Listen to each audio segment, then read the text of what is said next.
Entonces vamos a hacer un análisis entre Mateo y Lucas. Los vamos a poner en paralelo.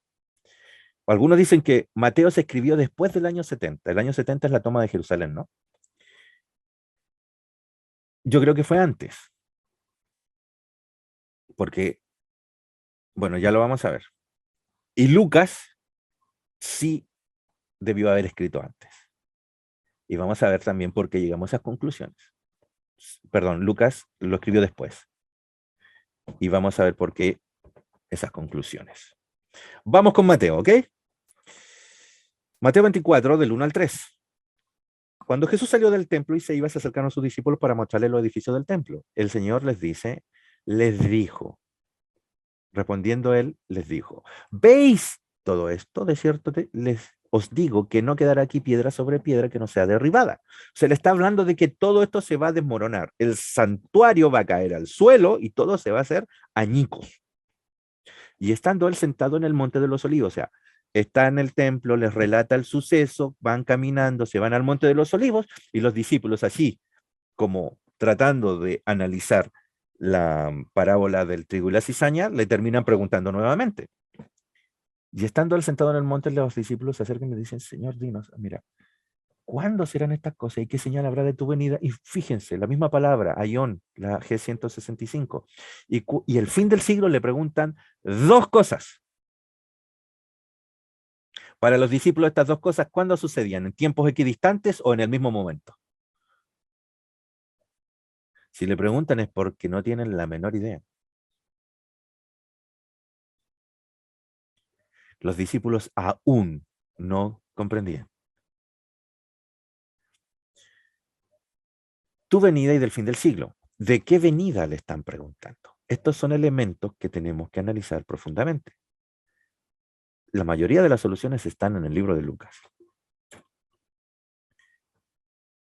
Seguimos. Respondiendo Jesús les dice, clave, que nadie les engañe, porque vendrán muchos en mi nombre, o sea, otros haciéndose pasar por mí, diciendo, yo soy el Cristo, van a engañar a muchos, les van a traer otro mensaje, pero que no los engañe. Aquí está, van a haber guerras, rumores de guerra, o sea, se viene una batalla, todo esto les va a pasar a ustedes, van a tener hambre, pestes, terremotos en diferentes lugares, y todo esto será el principio de los dolores, solo el principio.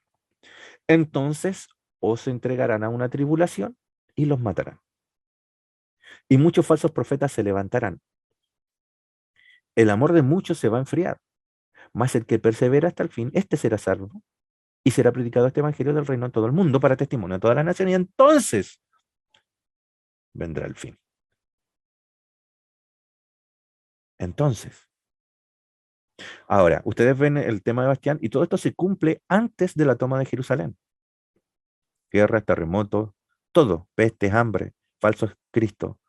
Tienen que ver ese mensaje. Y será predicado el Evangelio del Reino en todo el mundo. Incluso el Evangelio, según Pablo, se predicó en todo el mundo conocido. Pero si nosotros miramos en el estricto rigor de la palabra, no el mensaje se terminó en todo el mundo conocido. En el todo el mundo que ellos tenían acceso, es como una frase, es como cuando nosotros decimos, no, todo el mundo piensa así. Y nos estamos refiriendo al mundo. Es una frase cliché. Eh, es la que dice Pablo que en todos lados se predicó, en todo el mundo. Pero Pablo no entró a Asia. Los japoneses, los chinos, el mundo asiático era tan grande como el mundo que ellos tenían acceso, pero no entraron. Llegaron hasta las orillas, Macedonia. Pablo había tenido un sueño que decía, un joven macedonio decía, ven y ayúdanos, llegaron hasta ahí, no avanzaron más allá.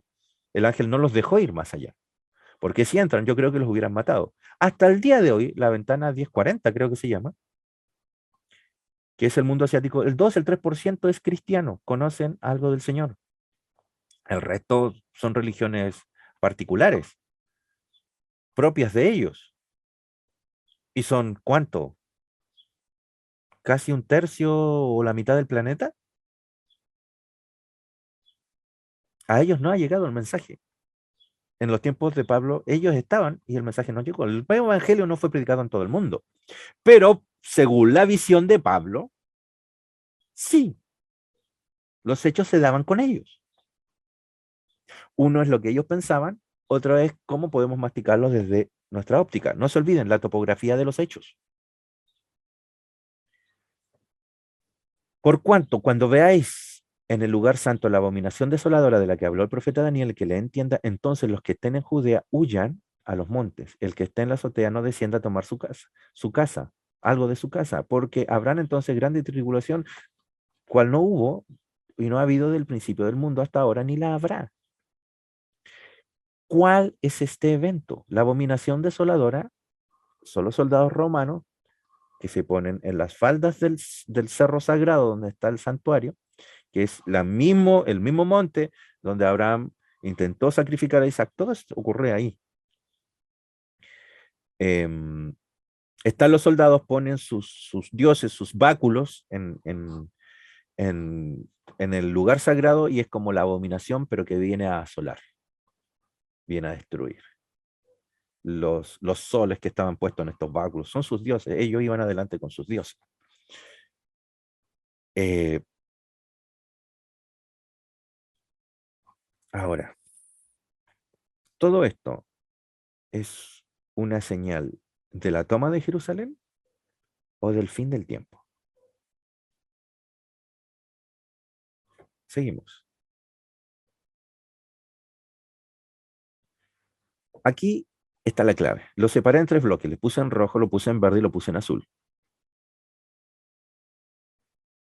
Así que si os dijeren, mirad está en el desierto, no salgáis. O mirad está en los aposentos, no lo creáis.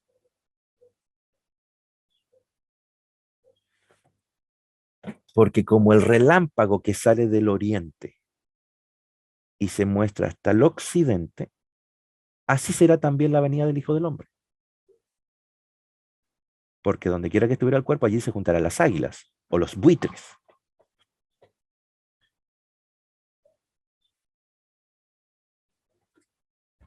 ¿Cuál es esta venida? ¿Qué le estaban preguntando a Jesús los discípulos sobre qué señales habrá de tu venida? Póngase en contexto. Está Jesús al frente. Estoy yo acá. Y le pregunto, Señor, ¿cuándo vas a venir? La obvia respuesta sería, pero si yo ya estoy acá, ¿por qué me preguntan cuándo voy a venir?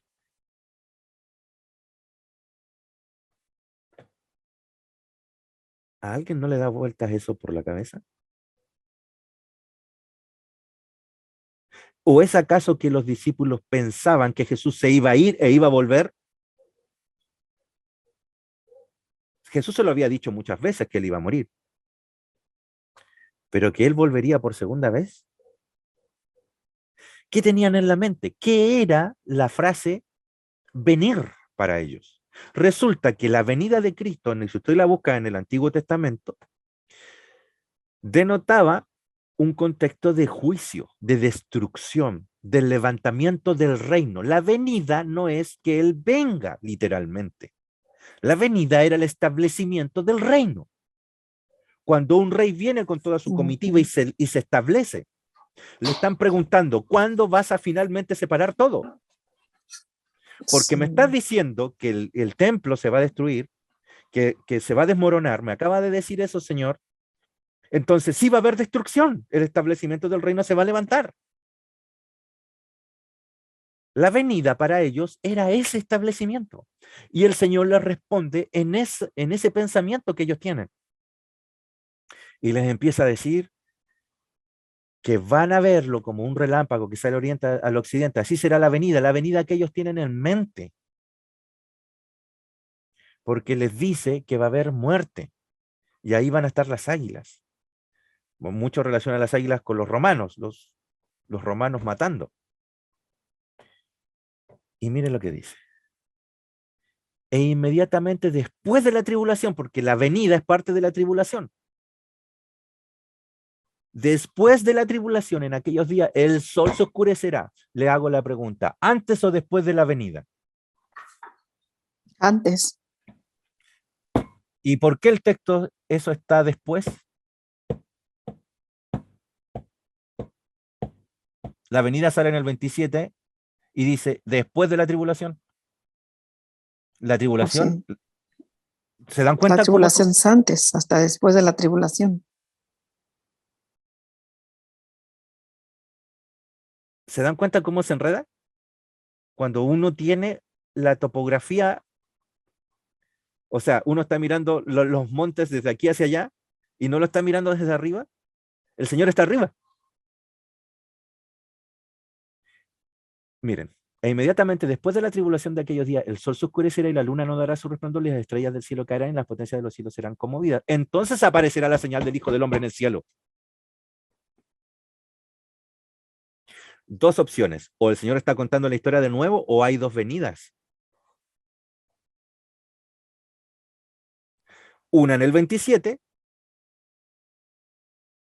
otra en el 29 y otra en el 30. La del 29 es lo que pasa entre medio.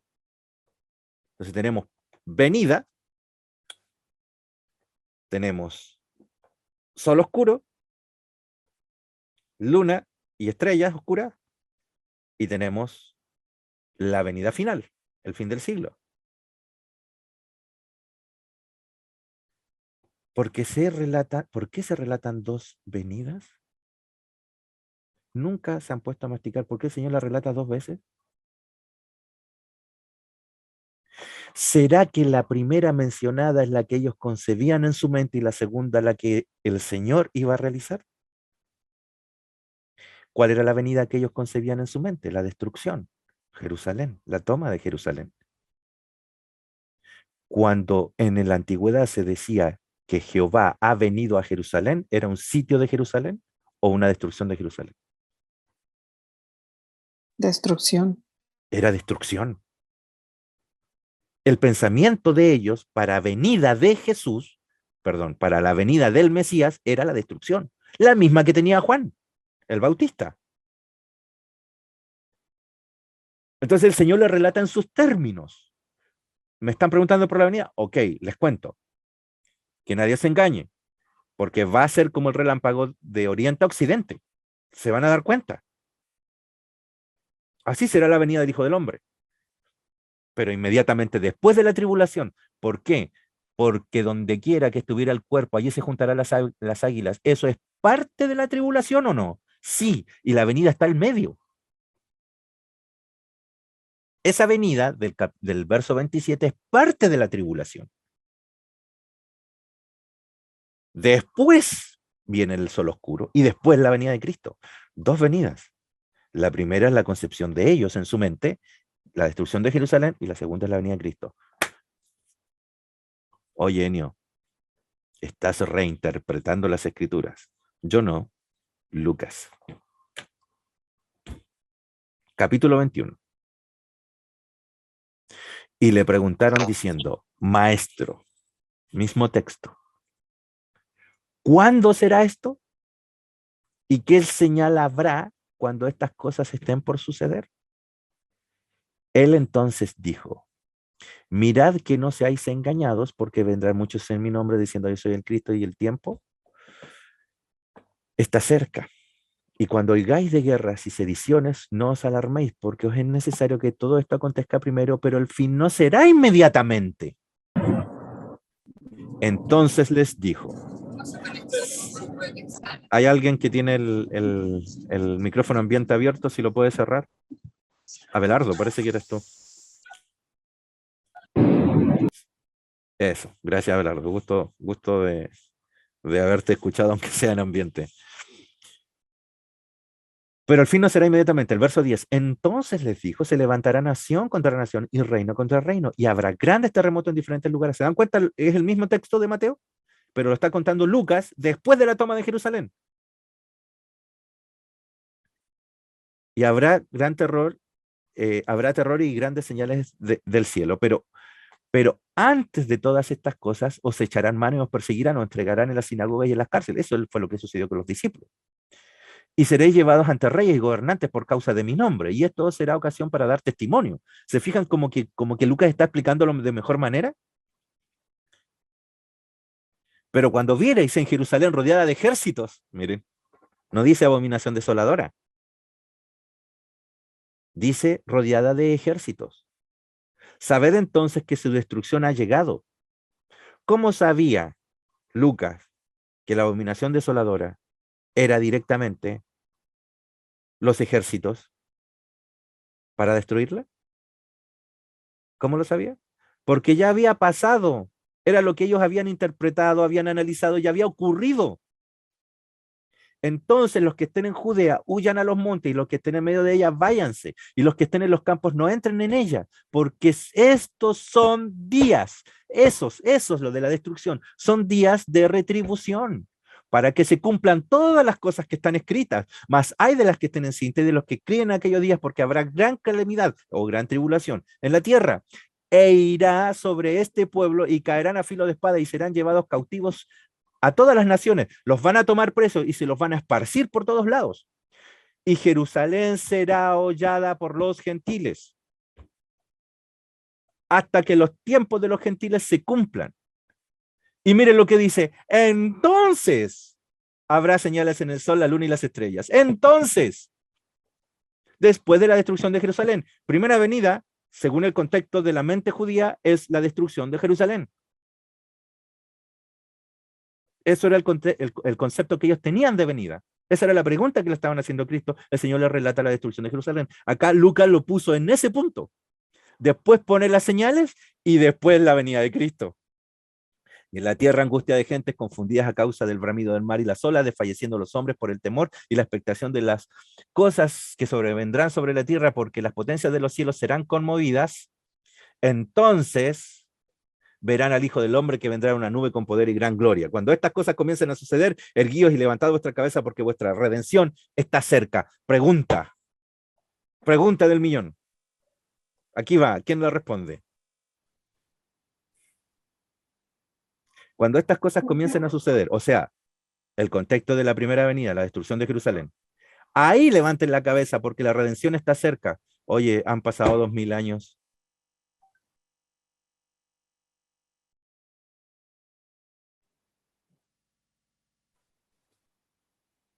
Tan Que cerca no era.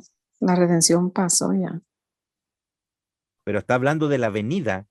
Está en el verso después de lo que está en azul, que es la venida. Está hablando de ese momento. Los discípulos, cuando Lucas está escribiendo esto, estaban todos redimidos, ya a esa altura, desde el punto de vista espiritual. Pero no le está hablando de eso. Le está hablando de un evento futuro. Y la redención ya estaba, ya siempre estuvo. Pero Lucas no está diciendo eso. Está hablando del futuro. Está cerca.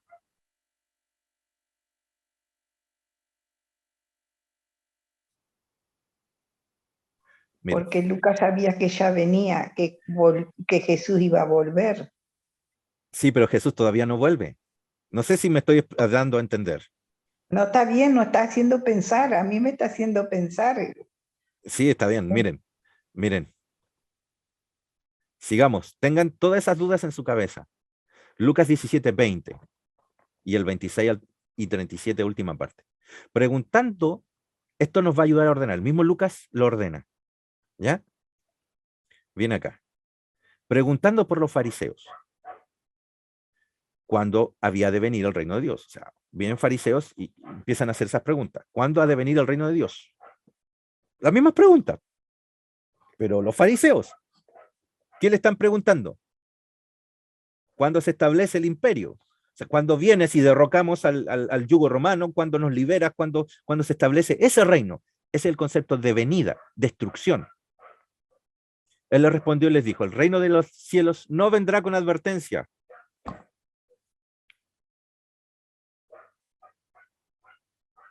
¿Cómo? Y así como relámpago que sale del oriente al occidente, ¿cómo lo van a ver todos? Y aquí me dice, Señor, que no vendrá con advertencia. Porque ya llegó. Está delante de ustedes. Soy yo. El concepto que ustedes tienen de venida, de destrucción, es errado.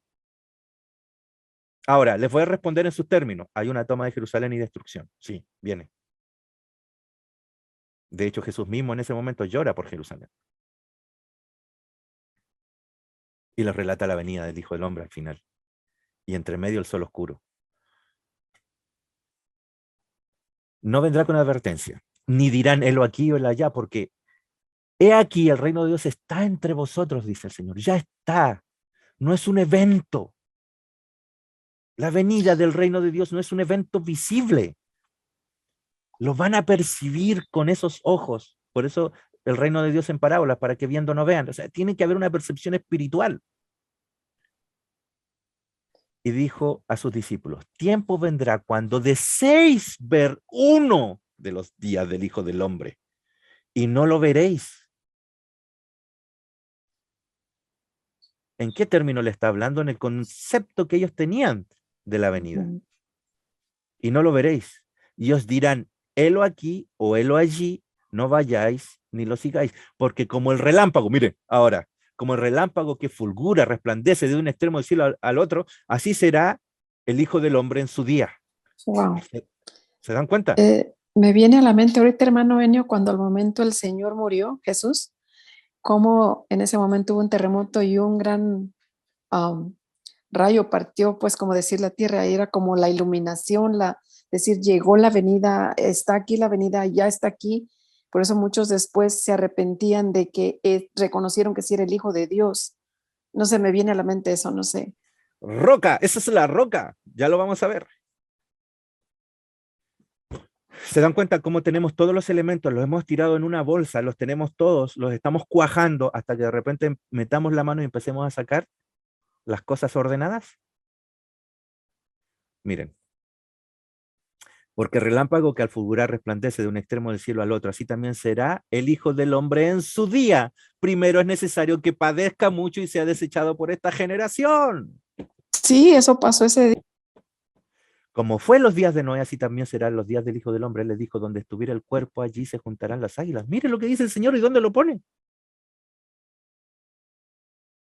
Wow. Le hago la pregunta, cuando Jesús murió, ¿quiénes estaban alrededor de él? Las águilas, ¿no? Todos los que Todos. estaban en contra de él. Se dan cuenta cómo el Señor nos toma los hechos y no tienen un solo elemento, o sea, un solo cumplimiento. En Jesús se cumple, en la toma de Jerusalén se cumple. Se van cumpliendo los hechos, ¿se dan cuenta? Es la forma en que Dios habla en parábolas. O sea que la clave aquí, hermano Enio, está donde él dijo, el reino de Dios no vendrá con advertencia. Wow, es algo impresionante. El reino de Dios está ahora. ¿Quieren ver uno de esos días? La cruz. ¿Quieren ver otro día? La toma de Jerusalén. ¿Quieren ver otro día? Del cielo viniendo al final. Estamos ordenando los hechos, ¿ya? Porque en un hilo, ¡pum!, lo van a ver al final. Miren, algunos de ustedes no lo verán, otros es pronto, ¿no? Me había dicho el texto, uno de los que leímos decía, algunos de ustedes levanten la vista porque la redención está cerca, y para Sí, otros no lo verán, o sea, ¿qué verán y qué no verán? Miren, esta es la data de muerte de los discípulos que pude encontrar en internet. Simón Pedro muere o el 64 o el 67 después de Cristo. La toma de Jerusalén es el 70. O sea, Pedro muere antes de la toma de Jerusalén. ¿Pedro vio la toma de Jerusalén? Jacobo, el menor, o Santiago, porque hay dos Santiago, un menor y un mayor, el hijo de Zebedeo. Él murió el 44 después de Cristo, fue el primer discípulo muerto, antes de la toma de Jerusalén. Juan, hermano del anterior, o sea, Juan el que escribió el Evangelio, él murió el 101, fue uno de los que pasó. Muchas de las respuestas pueden estar en el libro de Juan, porque él vio los hechos ya ocurridos. Andrés, hermano de Simón Pedro, el 60 después de Cristo. Antes de la toma de Jerusalén. Los que están en azul son después. Felipe después, Bartolomé, Mateo, Tomás. Pero entendemos que el libro de Mateo, la data de escritura del libro es antes. Algunos la ponen después. En fin, Tomás después. De estos, solo tenemos escritos de Juan y de Mateo. Y todos los que murieron antes. Tenemos a Pedro, a Santiago, a Andrés, el otro Santiago, Judas, Simón, que se distingue por el nombre de Celote, también conocido como el Cananita, el otro Simón, no Simón Pedro, y Judas Iscariote, que muere en la cruz de Jesús. O sea, tienes a 1, 2, 3, 4, 5, 6, 7 discípulos que mueren antes de la toma de Jerusalén, que no vieron el hecho, pero tienes a otros que sí lo vieron. Ahora le hago la pregunta. Cuando les está hablando el Señor, es cerca del año 30, el 33, el año de su muerte. Si uno muere el 44, pasaron 11 años, ¿no? Y los otros 20, 30 años, con suerte, después que Cristo murió, que les dice estas palabras. ¿Cuándo llegó el Señor para los que murieron? 20, 30 años En, después, en el no, momento de su muerte. sí, Apenas en el murieron. momento, sí. Apenas murieron. Te hago la pregunta, y esto es la base para otro estudio, pero no lo vamos a hacer ahora. Cuando tú te duermes, cuando el Señor compara a la muerte con un sueño, no la está comparando porque tienes sueños o pesadillas mientras duermes. Te la está comparando por el tiempo. ¿Cómo por el tiempo? ¿No te ha pasado que tú cuando te acuestas en la noche, no sé, te duermes a las 10 de la noche y estás muy cansado, trabajaste mucho ese día y despiertas en la mañana, ponte a las 8 de la mañana y para ti, con el cansancio de la noche pasó en un minuto, en un segundo, y tú abres los ojos y ¿qué hora es? Me quedé dormido, tengo que irme al trabajo de nuevo. Y miras el reloj y es como que toda la noche pasó en un flash. ¿Has estado en esa situación? Lo vivimos a diario. Cuando el Señor habla de la muerte como un sueño, no se está refiriendo a la muerte con seguir pensando. Se está refiriendo a la muerte con un estado de descanso en el cual inmediatamente mueres, inmediatamente despiertas. Por eso pienso, en mi humilde opinión, que el Señor le dijo al ladrón de la cruz que estaría con él en el reino ese día.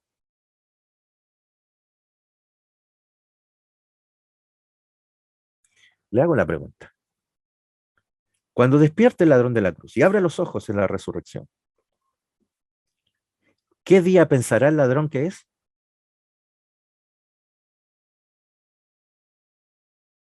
Mismo día. El mismo día. El tiempo no ha pasado.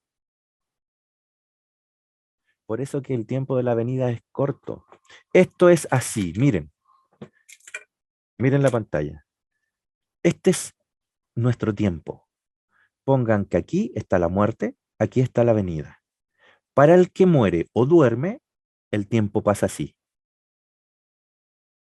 Se junta.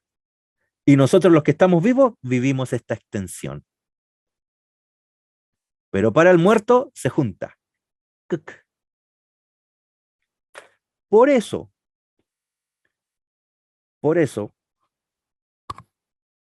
que si alguien muere, yo les conté que mi abuelo murió hace un par de semanas, estaba hablando con un primo, la mitad de mi familia es adventista, tienen conocimiento de la iglesia, de la Biblia y cosas así, pero estaba hablando con uno de mis primos, los dos nietos de mi abuelo, y yo le digo a mi primo, le digo, yo estoy feliz y estoy también triste, obvio, por todo lo que estábamos viviendo con el abuelo, 92 años, él no estaba ni postrado ni nada, estaba hablando igual que nosotros y un día le dio un infarto y murió.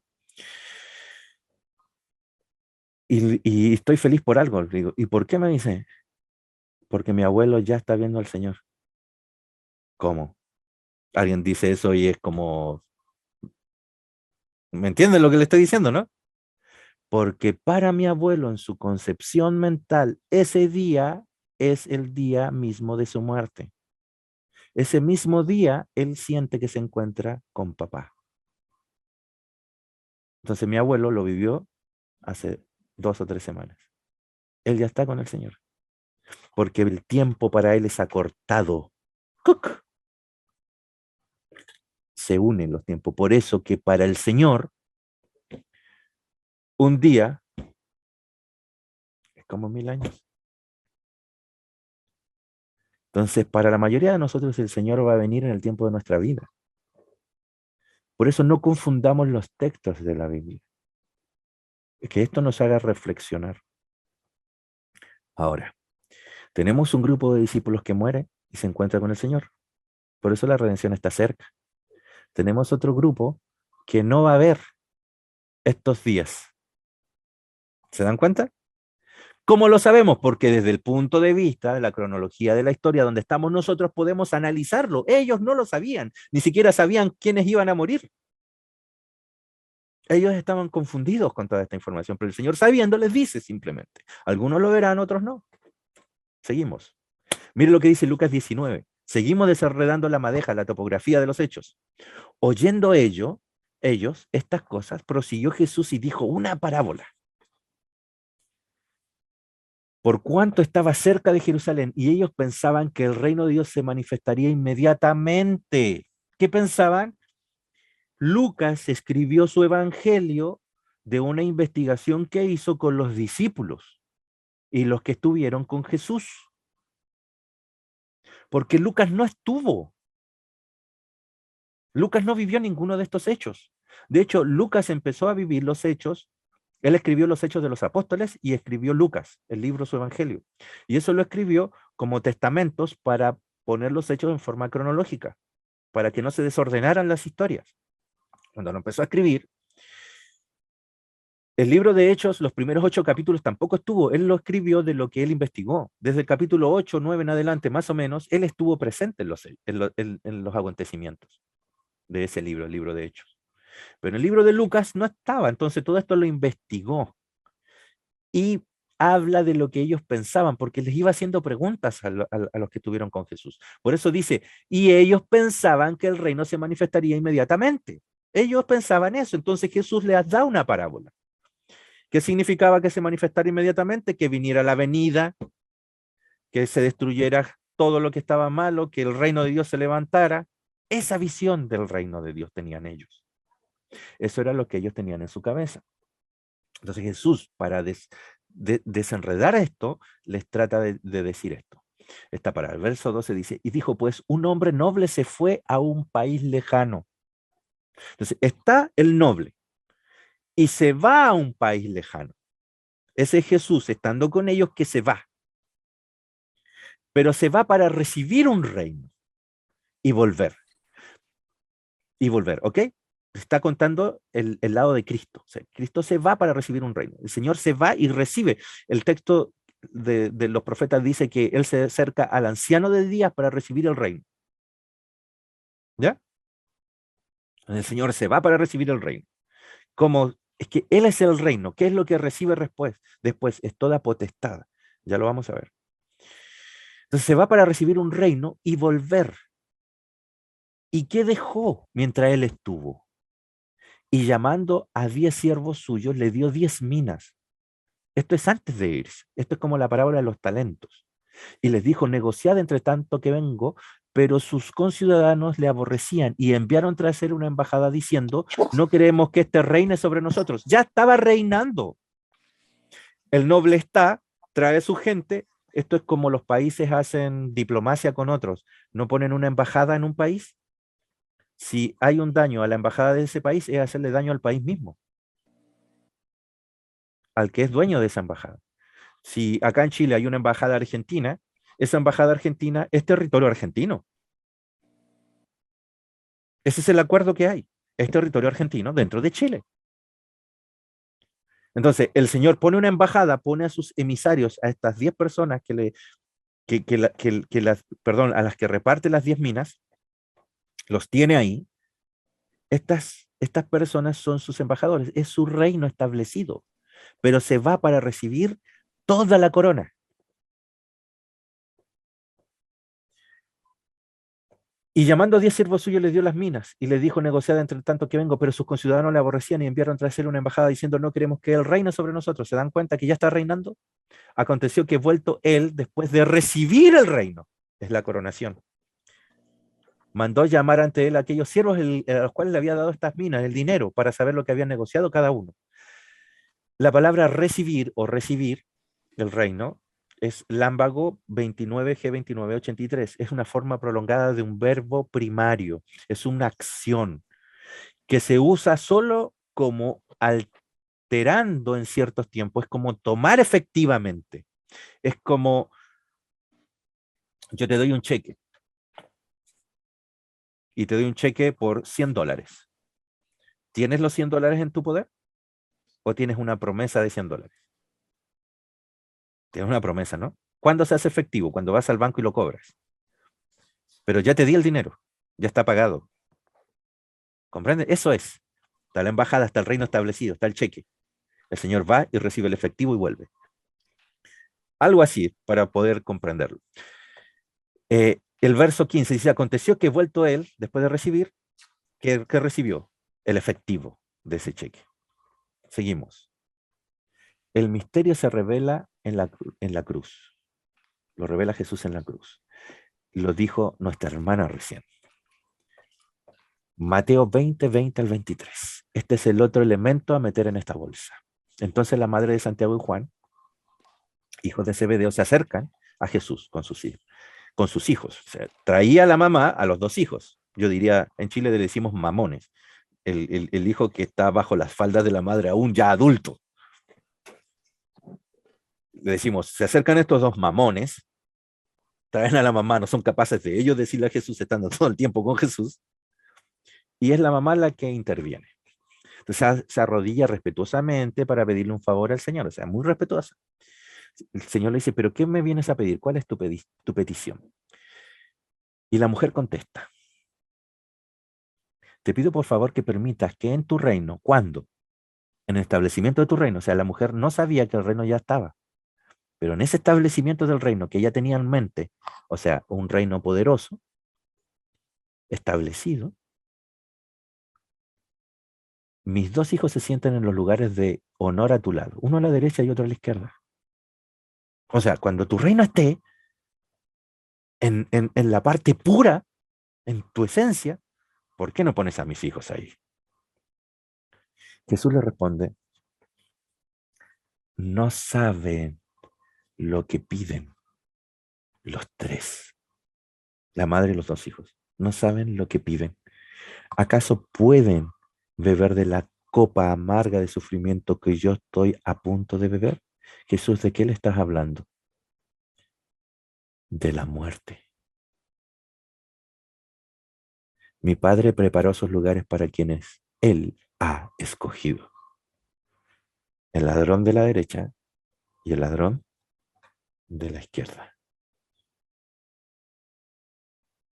El reino es la cruz. El reino se acercó, Cristo se acerca, Cristo entra a su muerte, la inauguración del reino.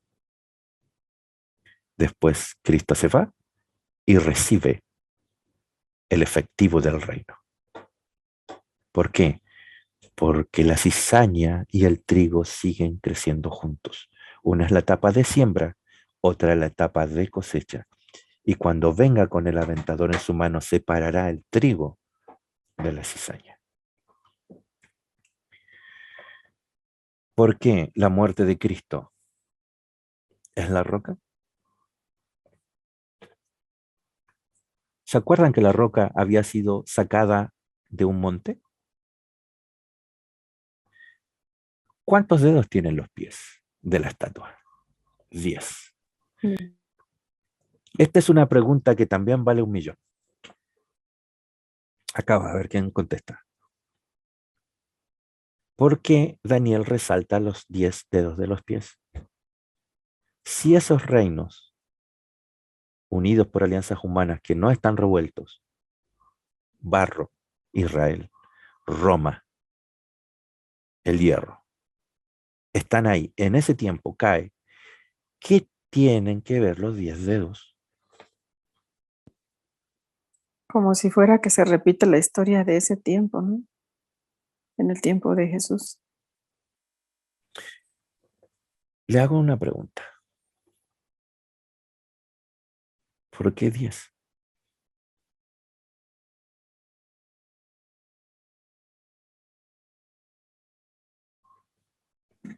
Porque eran los mismos 10 que estaban.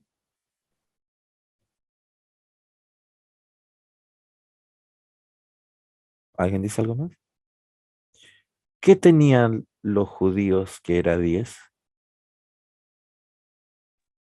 Los 10 Los 10 mandamientos. mandamientos. ¿Qué viene a destruir? Los mandamientos. La ley. ¿Qué da sujeción a la estatua? Los dedos. ¿Cómo destruyes la estatua? Rompiendo la base. Todos los reinos que están arriba están basados en leyes. Los 10 mandamientos de los israelitas en realidad están esparcidos en 613. Ajá. Y muchas de esas normas en Deuteronomio son el código de Hammurabi. Todo eso venía heredado de Babilonia. ¿O me van a decir que los romanos no tenían leyes? No hacían juicio. La roca rompe en los dedos, en los pies. Ahí cae, ahí destruye la estatua. No es destrucción física de los reinos. Es la doctrina. Es una parábola. Les habló en parábolas para que viendo no vean. Véanme a mí. El reino de los dioses está delante de ustedes. No van a ver bullicio. Lo van a ver en mí. Lo viene repitiendo todo el tiempo. Él es el reino. Véanlo a él. Aquí Pablo dice, este capítulo es fantástico, el capítulo 12, porque no os habéis acercado al monte. Fíjense, un monte, una roca arrancada de un monte. Porque no habéis acercado al monte que se podía palpar y que ardía en fuego. ¿Qué monte es?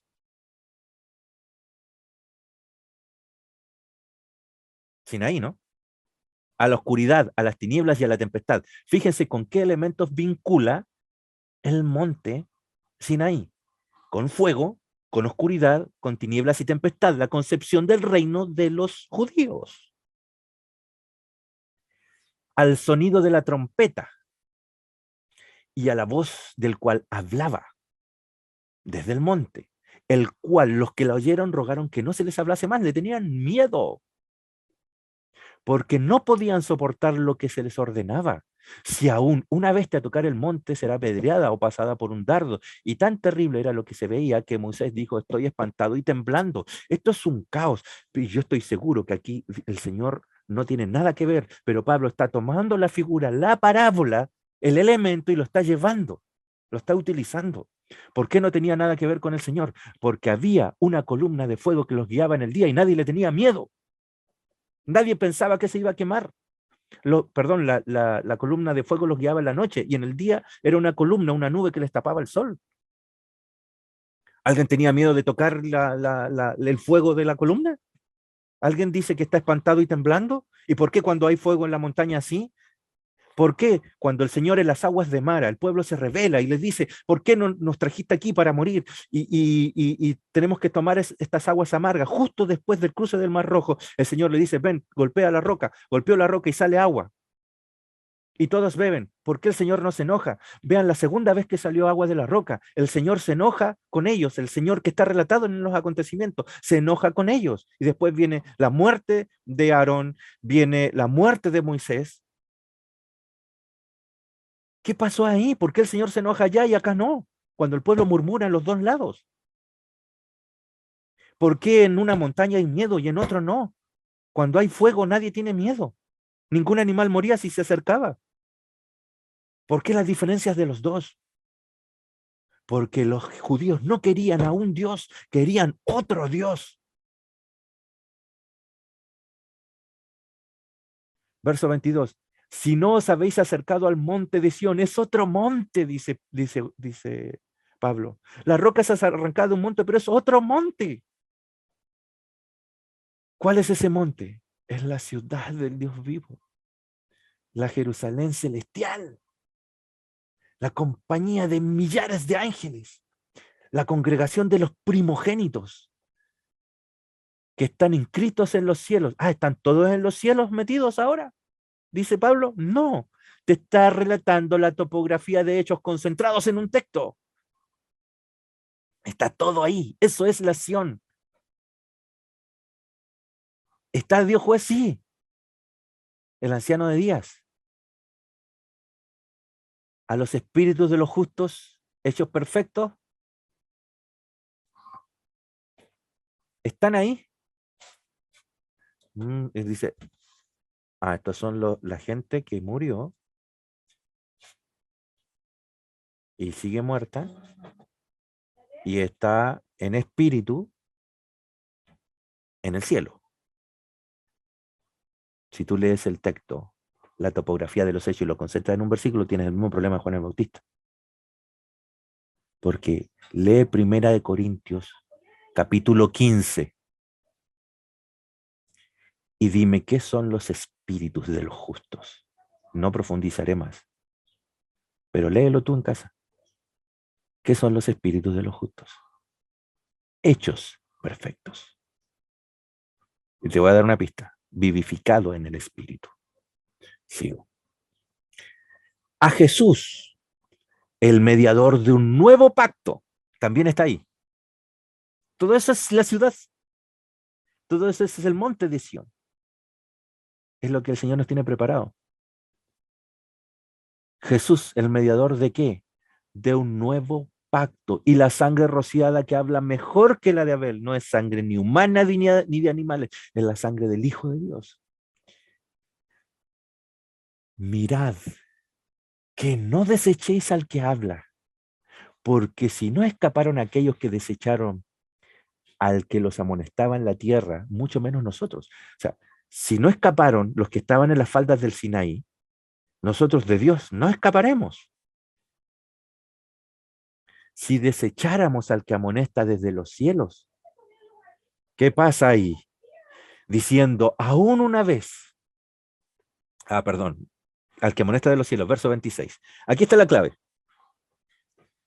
La voz del cual conmovió entonces la tierra, pero ahora ha prometido diciendo, aún una vez, y conmoveré no solamente la tierra, sino también el cielo. La primera voz conmovió la tierra, hizo temblar la tierra. La segunda voz, la del monte Sión, conmoverá, hará temblar los cielos y la tierra. Y esta frase, aún una vez, indica la remoción de las cosas movibles. ¿Qué es la remoción de las cosas movibles? Va a sacar todo lo que se tiene que mover. Conmover es destrozar, destruir, hacer temblar. ¿Cómo se destruye la estatua? De la misma manera. Sacar como cosas hechas para que queden las que no se mueven, las inconmovibles, las espirituales. Así que recibiendo nosotros un reino inconmovible. ¿Cuándo? En su muerte. Tengamos gratitud y mediante ella sirvamos a un Dios, agradándole con temor y reverencia. Yo nunca entendía este texto por qué Pablo lo puso acá. Porque Dios es fuego consumidor. ¿Cómo se destruía la estatua? Como se Con la consumen roca. como se consumen los metales en el crisol. Primero, los metales no nobles, el hierro, el bronce, el barro. Al último, el oro, la plata y el oro.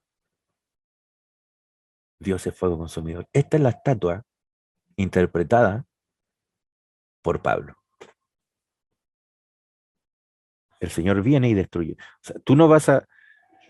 Lo que hacen es destruir, pican la roca, los que van a fundir y van a sacar los metales, pican la roca, la hacen polvo y la meten al crisol. Viene la roca, se destruye, ¡pum! Y es consumida. A todo esto, el Señor cuando murió, ¿qué dijo? Consumado. es. Ya puse fin a todo. La roca cae en su muerte. Los 10 dedos son destruidos. La roca destruye toda la estatua. El reino es de Cristo. Es la inauguración del reino. De ahí quedan sus emisarios, porque Él se va. Ellos quedan haciendo negocios. Vean la parábola de los talentosos que hicimos hace un tiempo atrás. Hacer los negocios es esparcir el amor de Cristo. Hasta que viene por segunda vez para terminar con todo dominio. ¿Por qué con todo dominio? Porque hay dominios que todavía no están terminados. El dominio de la muerte. Viene a la resurrección Él. Porque el trigo y la cizaña crecen juntos hasta el final. Se tiene que acabar la cizaña de nuestro corazón. Ahí es el reino donde no hay otro que esté levantado. De ninguna forma. Mientras, ¿qué está pasando? La roca que se transforma en montaña empieza a llenar toda la tierra. Se empieza a llenar, se empieza a llenar, se empieza a llenar. Estos son los hechos. Bueno, ahí está lo que significan las palabras conmover, que es agitar, temblar o destruir. El fin de todo. Luego el fin, cuando entregue el reino al Dios y Padre y cuando haya suprimido todo dominio, toda autoridad y potencia, todo ya se acabe, no haya cizaña, el cual nos ha librado de la potestad de las tinieblas y trasladado al reino de su amado Hijo. ¿Qué quiere decir? Que ya las tinieblas no tienen control ni poder. Eso empezó a pasar en el tiempo de Cristo, pero aún siguen actuando. Te encarezco delante de Dios y del Señor Jesucristo, que juzgará a los vivos y a los muertos en su manifestación, en su reino. Evento futuro. El reino consumado. Y el Señor me librará de toda obra mala y me preservará para su reino celestial, futuro. Y a Él será la gloria por los siglos de los siglos. Vivimos en el reino presente, en la siembra. Nosotros somos los encargados de esparcir ese reino, el evangelio, la buena nueva que el reino ya llegó. La cizaña y el trigo crecen juntos hasta la siega, el reino consumado. Mas el Hijo dice, tu trono, oh Dios, por el siglo del siglo, cetro de equidad, es el cetro de tu reino, para siempre. La topografía de los hechos, aquí están, miren. Atención, Cristo nace, después Cristo muere. Esa es la caída de la roca. Cuando nace, el reino de los cielos se ha acercado. El reino de los cielos se establece el día de la cruz. Esa es la inauguración del reino. Es como la ceremonia. ¿Se acuerdan que previo a la cruz el Señor pasó por Jerusalén y le tiraban las hojas de palmera? Era como recibimiento de un rey. Ese era el acontecimiento de recibir al rey. Un par de días después Cristo muere en esa semana. Toma de Jerusalén, año 70. El primer concepto de venida. ¿Cuándo serán estas señales de tu venida y del fin del siglo? Ese primer concepto es la toma de Jerusalén. Esa es la primera guerra judeo-cristiana de 3 guerras que hubieron entre judíos y romanos. La primera hizo añicos Jerusalén. Destruyó el templo y lo dejó en el suelo. La sangre corría de los peldaños del templo donde se escondieron los últimos. Fueron todos masacrados y el templo quedó en ruinas. ¿Saben cuándo se reconstruyó el templo de Jerusalén? ¿Alguien sabe cuándo se reconstruyó el templo de Jerusalén después del año 70? ¿Alguien puede responder eso? No se ha reconstruido. Nunca. Nunca. Oye, ¿qué sucedería después de la tribulación de esos días? El sol se oscurece, la luna y las estrellas caen. ¿Han leído el discurso de Esteban en su defensa, que dice que llevaron el santuario de Moloc? Moloc es el símil con Baal.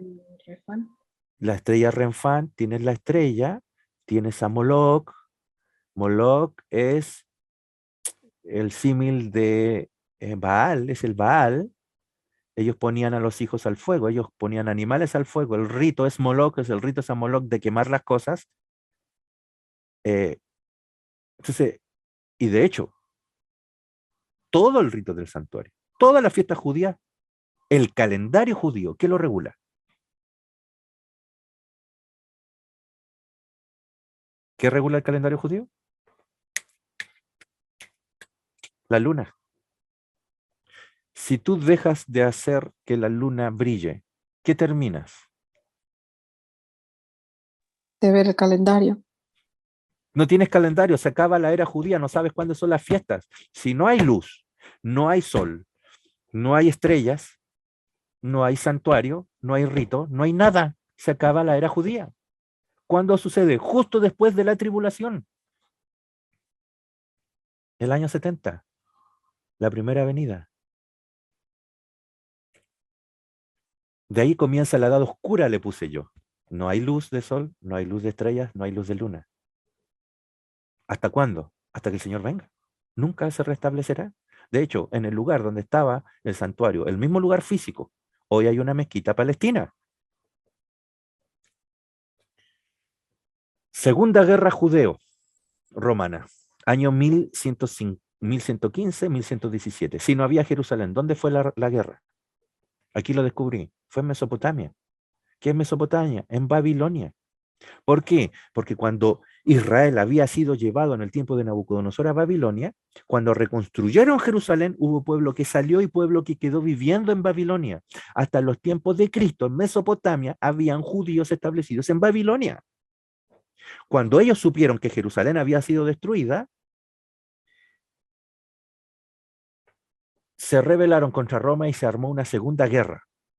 La guerra de Quito se llama. Y son de los judíos viviendo en Babilonia contra los romanos. Adriano construye a Aelia Capitolina. Lo hizo en Jerusalén. Puso un templo en el mismo lugar del templo al dios Júpiter sobre Jerusalén. Ellos adoraban el sol. Tercera guerra judeo-romana. La rebelión de Bar Kokhba, dice ahí. Y Kokhba es estrella. El Bar Kokhba, que es hijo de Bar Kokhba, o hijo de la estrella, se llamó a sí mismo el Mesías. Retoma Jerusalén, la reconquista, que la tenían los romanos, esto el año 132 al 136, pero duró 3 años y medio. Y no hay signos que pudo volver a los ritos del santuario. No reconstruyó, no pudo reconstruir el santuario, ni los ritos del santuario. El sistema de sacrificios no se restableció. Duró solo 3 años y medio y mueren 580.000 judíos en la batalla de la invasión romana a Jerusalén nuevamente. 50 ciudades fortificadas, 900 aldeas. Déjenme mover aquí. 985 aldeas fueron arrasadas. Adriano intentó destruir la raíz de la identidad judía. Prohibió la Torá, el calendario judío, lo prohibió. Mandó a ejecutar a numerosos rabinos y eruditos. Los rollos sagrados fueron quemados en una ceremonia en el monte del templo. Luego de la rebelión, el centro de la vida religiosa pasó a las sinagogas de Babilonia. ¿Perdón? ¿Sinagogas de Babilonia? Los que no habían salido de Babilonia. En el 312 viene Constantino. ¿Se acuerdan que el romano se cristianiza? Eso ocurre del 136 al 614. Todo ese periodo es el periodo bizantino, que ya estaban en Roma. Y Constantino estuvo el 312, y él es el que cristianizó el paganismo, o paganizó el cristianismo, como usted lo quiera ver. Porque mezcló elementos que ellos habían aprendido de su liturgia romana, mezclado con el cristianismo. A todo esto, habían cristianos que el siglo I ya guardaban el domingo. No viene de Constantino. Constantino lo hizo ley nomás. Después del 614 al 629, los persas toman el control. Echan a los bizantinos, a los romanos, y Sasánidas toma Jerusalén, del 614 al 629. Después del 629 al 638, el imperio bizantino recupera Jerusalén. Oye, que tienen un celo con la ciudad.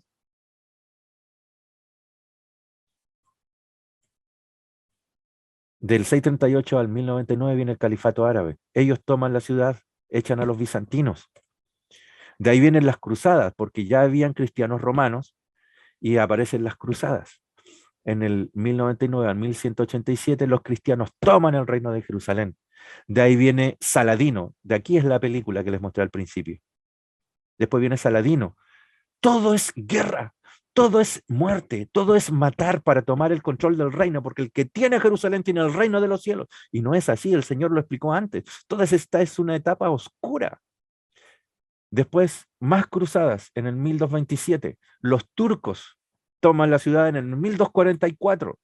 En el 1917, la Primera Guerra Mundial, la ciudad pasa a ser control de Gran Bretaña o de los británicos. Ellos toman el control de la Primera Guerra Mundial.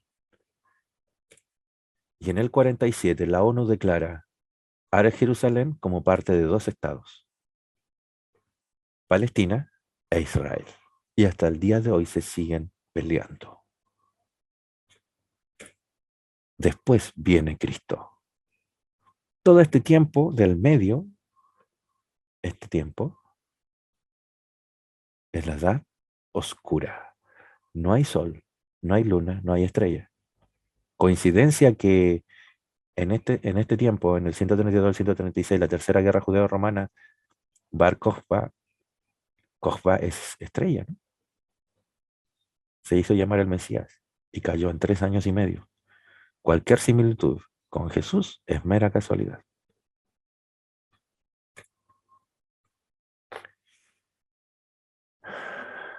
Abrochen ahora, abrochen los elementos. ¿Cuándo se establece entonces el reino de los cielos?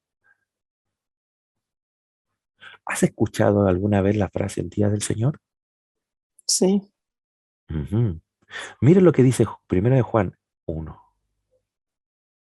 Dice, lo que era desde el principio, lo que hemos oído, lo que hemos visto con nuestros ojos, lo que hemos contemplado y palparon nuestras manos tocante al verbo de vida, porque la vida fue manifestada y la hemos visto, testificamos y os anunciamos la vida eterna. Está anunciando un periodo a una persona. Dice que el verbo de vida o la palabra de vida es Él. Porque la vida, Él fue manifestado. La vida eterna es Él. Entrar en Él es entrar en la vida eterna. No es un periodo futuro, es un periodo presente para Juan, el cual estaba con el Padre y se nos manifestó. Lo que hemos visto y oído, eso les anunciamos, para que también vosotros tengáis comunión con nosotros. Y nuestra comunión verdaderamente es con el Padre y con su Hijo Jesucristo. Estas cosas os escribimos para que vuestro gozo sea cumplido. Este es el mensaje que hemos oído de Él y os anunciamos. Dios es luz y no hay ninguna tiniebla en Él. Cuando el sol se oscurece, cuando caen las estrellas y la luna no da su resplandor, hay oscuridad. Jesús viene y después de Él viene la oscuridad. Después vuelve la luz, Cristo. Miren, acontecerá en aquel día. ¿Cuándo? En aquel día. Que Jehová castigará al ejército de los cielos. Ay, ay, ay, ay. ¿A quién va a castigar? Al ejército de los cielos. Este es un eslabón de otro tema que vamos a hacer en algún futuro cercano, relacionado con la misma. ¿Qué quiere decir esto quizás? Castigará al ejército de los cielos en lo alto y a los reyes de la tierra sobre la tierra. La estatua. ¿Y lo otro? Y serán amontonados como se amontona a los encarcelados en mazmorra. ¿Encarcelados? Oye, pero si me habías dicho, Señor, que el reino viene sin meter bullicio, que viene en paz, y me estás hablando de un día donde hay guerra, donde hay reyes sobre la tierra, y hay una batalla. Ahora, os doy una pista, una batalla en el cielo. Y serán amontonados como se amontona a los encarcelados en la mazmorra, y en prisión quedarán encerrados Por favor, hermana Juana, ¿puede silenciar su micrófono?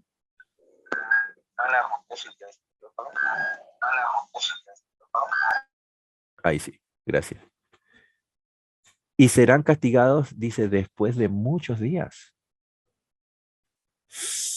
¡Qué texto! O sea, hay una guerra en el cielo y sobre los reyes de la tierra. ¡Pum! Pero después ellos quedan en prisiones.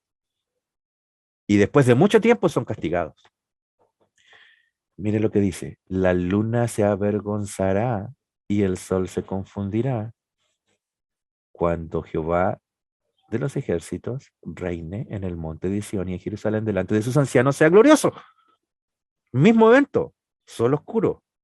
Cuando él esté reinando va a haber sol oscuro.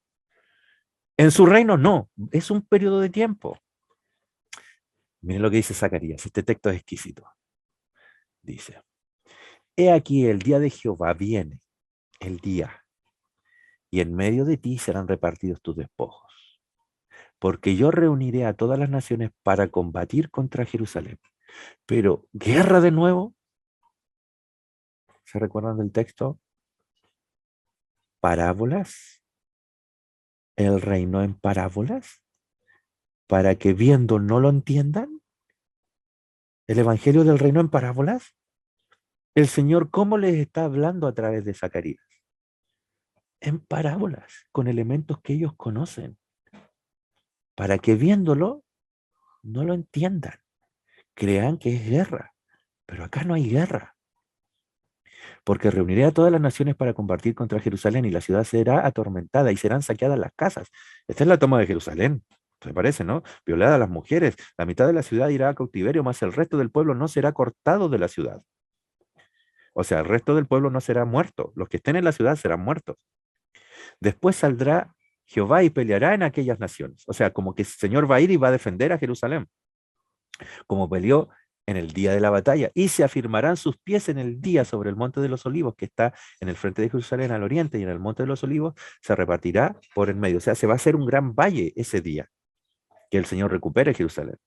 Hacia el oriente y hacia el occidente, haciendo un valle muy grande, y a la mitad del monte se apartará hacia el norte, y a la otra mitad hacia el sur, y huiréis al valle de los montes, porque el valle de los montes llegará hasta el Asal, y huiréis de la manera que huisteis por causa del terremoto en los días de Usías, el rey de Judá, y vendrá Jehová mi Dios, y con él los santos. Esta es la venida de Cristo. Y acontecerá en ese día que no habrá luz clara ni oscura. Como luz clara ni oscura, porque para nosotros la oscuridad y el día forman un día. Fue la tarde y la mañana un día. Pero ahí no va a haber día. ¿Por qué? El verso 7 dice, será un día el cual es conocido de Jehová, que no será ni día ni noche. No estará compuesto por eso, porque sucederá que cuando venga la tarde para comenzar ese día, solo habrá luz. Acontecerá también en aquel día que saldrá de Jerusalén aguas vivas. El Señor está sanando a todos.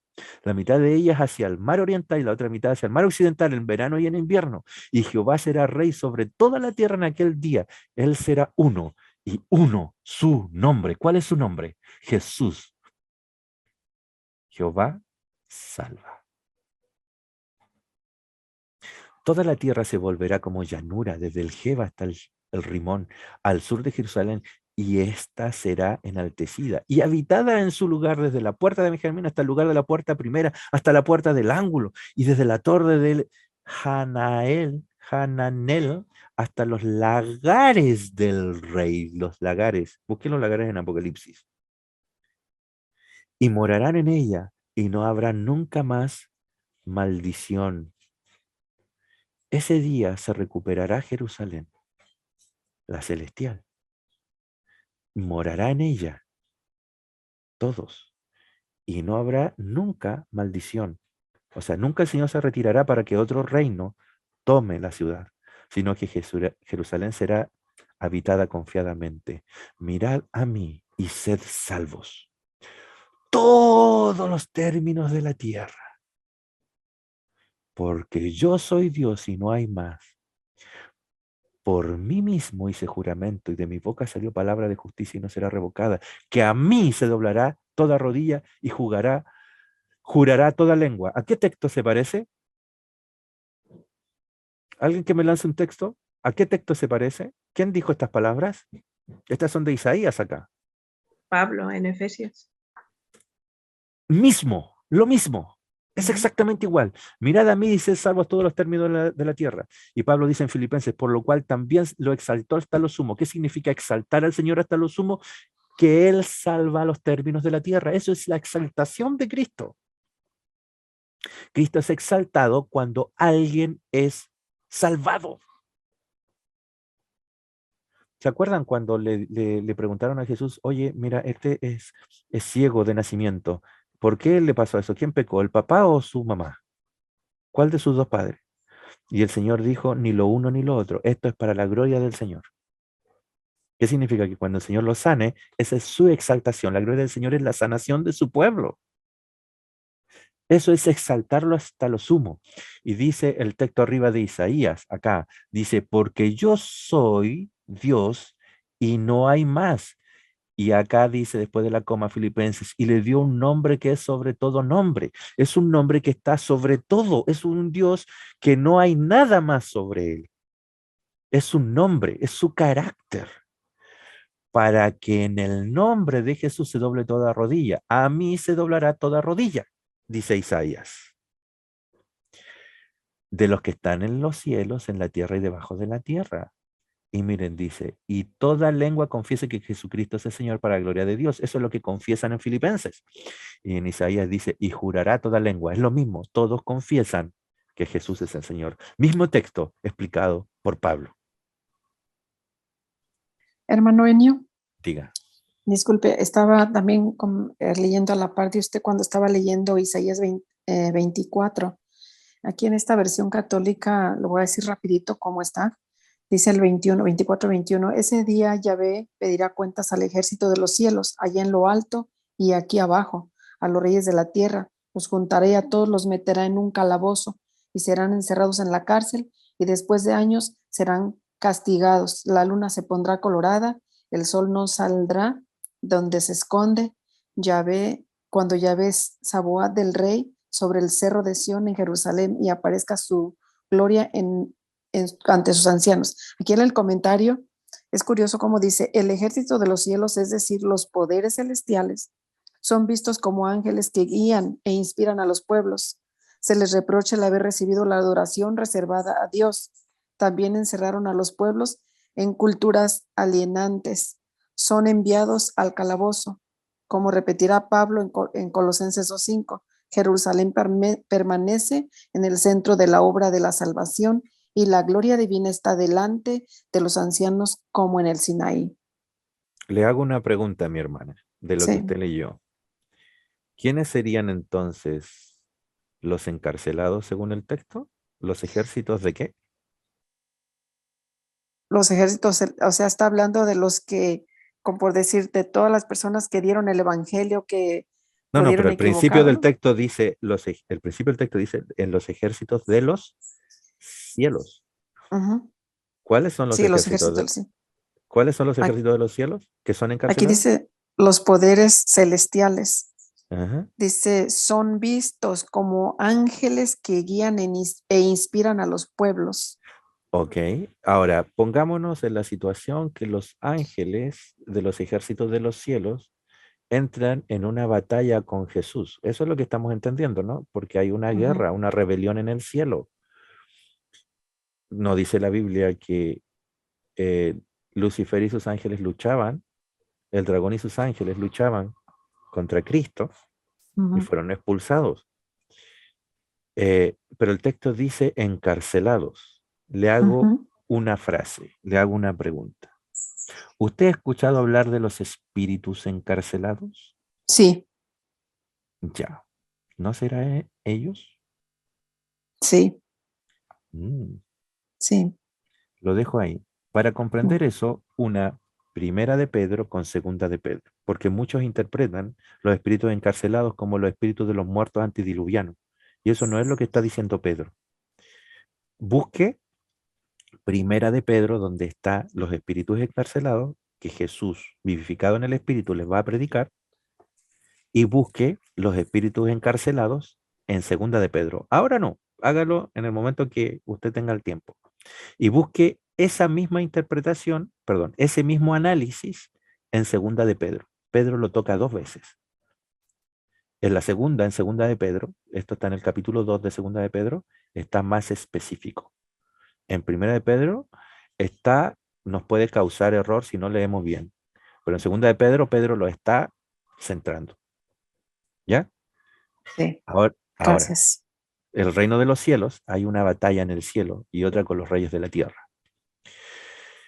La solución a la parábola, entonces. ¿Cuál es la parábola? Todo el reino es una parábola. Todo lo que hemos visto es una parábola. Todo lo de guerra, destrucción, es una parábola. La clave está acá. ¿Saben quién recibió la clave? Pilato. Juan 18:36. Respondió Jesús: mi reino, ¿qué dice? No es de este mundo. Pero estás estableciéndolo acá, sí. Lo que está diciendo no es del lugar geográfico, es del cómo es el reino. Porque explica: mi reino no es de este mundo. Si mi reino fuera de este mundo, mis servidores pelearían para que yo no fuera entregado a los judíos. Pero mi reino, como no es de acá, mis seguidores se dejan. Oye, pero no has hablado en todos los profetas de guerra, destrucción. Mírenme a mí, es una parábola. Mírenme a mí, es una parábola.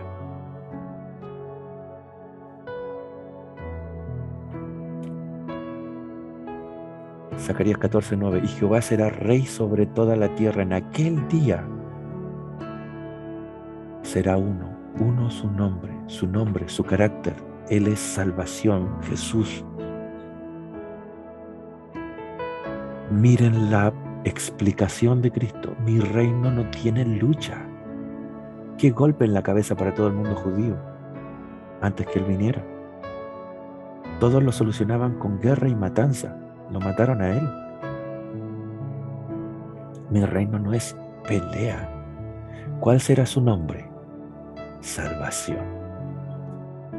Mateo, ¿por qué les hablas en parábolas? A vosotros os es dado conocer los misterios, pero a ellos no les es dado. De manera que se cumple en ellos la profecía de Isaías: de oído oiréis y no entenderéis, y viendo veréis y no percibiréis. Porque en el corazón de este pueblo se ha engrosado. El corazón está engrosado, está orgulloso. Y con los oídos oyen, pero pesadamente, y han cerrado sus ojos para no ver con ellos, con los ojos. No oyen con los oídos. El corazón tampoco les hace entender. Y se conviertan. Ellos lo saben. ¿Cuál es el secreto de todo esto? ¿Por qué algunos abren la Biblia y leen fuego y destrucción y creen que el Señor está matando a todos los pecadores?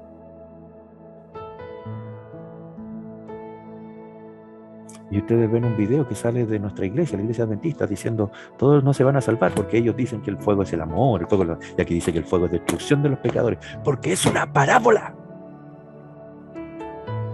Es una parábola. Hay un misterio acá. Mi reino no es de este mundo, no es con guerra. Nadie pelea, nadie muere. Hermano Enio, entonces a mí me hace pensar Pablo, que era igual como decir, como nosotros éramos antes, que tenía ese Dios castigador que iba a venir a hacer un juicio, y él también hacía ese juicio, pero cuando se encuentra con Cristo, y mire lo que escribe en Efesios 2, siempre a mí me llamó la atención y ahora como que encaja lo que yo antes no entendía. O sea, pregunté sobre este versículo y él decía, no, se están refiriendo a otra cosa. Pero Pablo, según lo que habla usted, él también lo entendió así, porque mira, dice, pues Cristo mismo nos ha traído la paz. Él unió a judíos y a gentiles en un solo pueblo cuando por medio de su cuerpo en la cruz derribó el muro de hostilidad o de enemistad que nos separaba. Ahora dice, lo logró al poner fin al sistema de leyes, de mandamientos y ordenanzas. Hizo la paz entre judíos y gentiles al crear de los dos grupos un nuevo pueblo en él. Cristo reconcilió a ambos grupos con Dios en un solo cuerpo por medio de su muerte en la cruz y la enemistad que había entre nosotros quedó destruida.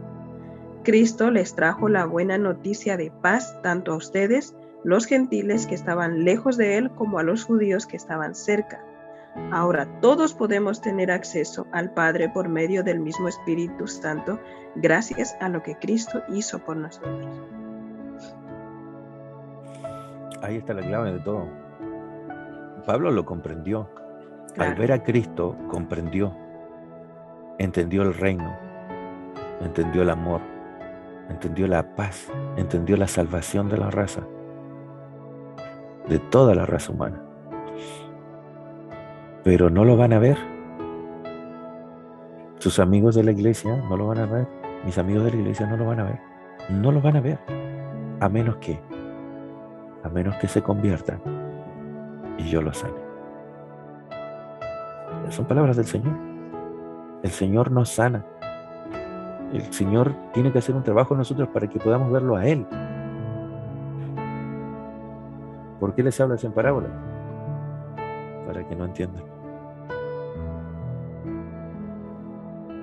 Porque la única forma de ver esto es que el Señor hable a tu corazón.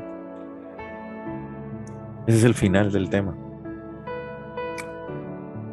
Todo lo que está escrito acerca del reino del Señor está en las parábolas.